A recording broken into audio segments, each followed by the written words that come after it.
साम्राज्य न्यूज, सामान्यांचा असामान्य आवाज.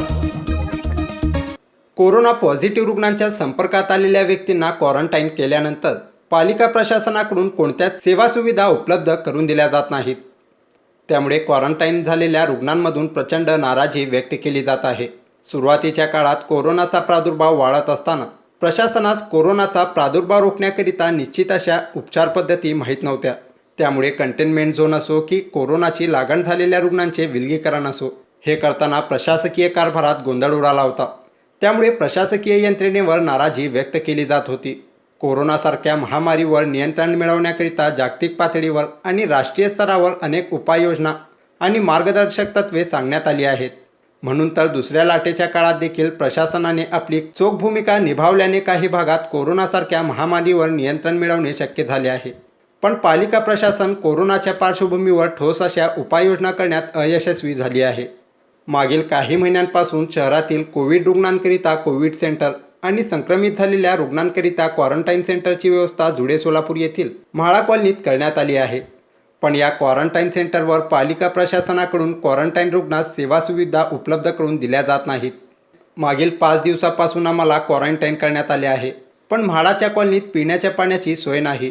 एकाच खोलीत 10 व्यक्तींना क्वारंटाईन करण्यात आले असून एकाच शौचालयाचा वापर केला जातो. रूमची साफसफाई केली जात नाही. शिवाय निकृष्ट दर्जाचे अन्न उपलब्ध करून दिले आहे. अशा परिस्थितीत कोरोनावर मात करण्यापेक्षा कोरोनाची लागण होण्याची भीती अधिक असल्याची तक्रार म्हाळा येथे क्वारंटाईन झालेल्या रुग्णांनी केली. ह्यांच्या मिस्टरना झालंय पॉझिटिव्ह निघाल्या म्हणून घरी आले. तर मी काय म्हणले, एकटीच राहते मी घरी, 10 दिवस क्वारंटाईन घरी करा, मी राहते म्हणलं तर पण ऐकले नाही. पोलीसची धमकी देऊन आम्हाला इथं घेऊन आले. 6 दिवसात तुम्हाला सोडतो मग सांगितलं. तिथं आल्यावर म्हणते 10 दिवस भाडेकरीला झालंय ना. मी मालकीन बाई, मी एकटीच आहे सध्या घरात, तर मला घरी करा म्हणून सांगाले तरी पण ऐकले नाही. ते पोलीस येऊन धमकी देऊन आम्हाला इथं आणलेत. समजा पाण्याची सोय व्यवस्थित नाही, पाण्याची सोय नाही, प्यायचं पाणी पण टँकर देतात, आणि जेवण तर कमी घरनं मागवावं लागलं डबे करायचं कसं. किती लोक आहेत? आम्ही दोन, माझी लहान मुलगी आहे, 9 वर्षाची लहान मुलगी आहे, पॉझिटिव्ह बायको आहे माझी. आज 5वा दिवस आहे. जेवण इथं चांगलं झालं पाहिजे आणि स्वच्छता पाहिजे. स्वच्छता तर बिलकुल नाही इथं.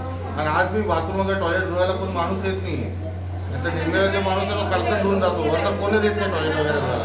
आता एवढे आम्ही 9-9 जण जातात, सिंगल एकच टॉयलेट कसं वापरायचं. तर टॉयलेट धुवायला तर पाहिजे ना, आणि काय टॉयलेट धुण्यासाठी बी काय दिली नाही ते.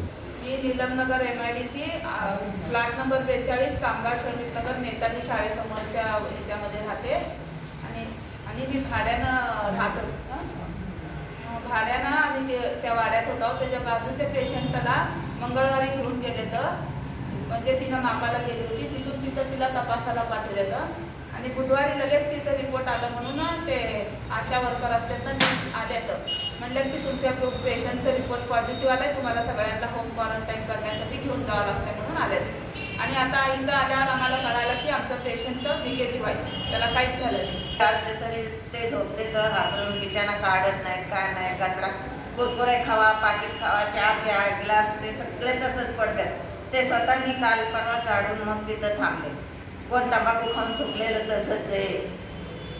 चहा देतात एवढंसं, ते एक घोट पोटाला पण लागत नाही तेवढं चहा. फक्त 2 टाईम देतात. एकदा 9ला देतात आणि त्याच्यानंतर 10ला नाश्ता, ते पण चांगलं नाही, कच्चं देतात.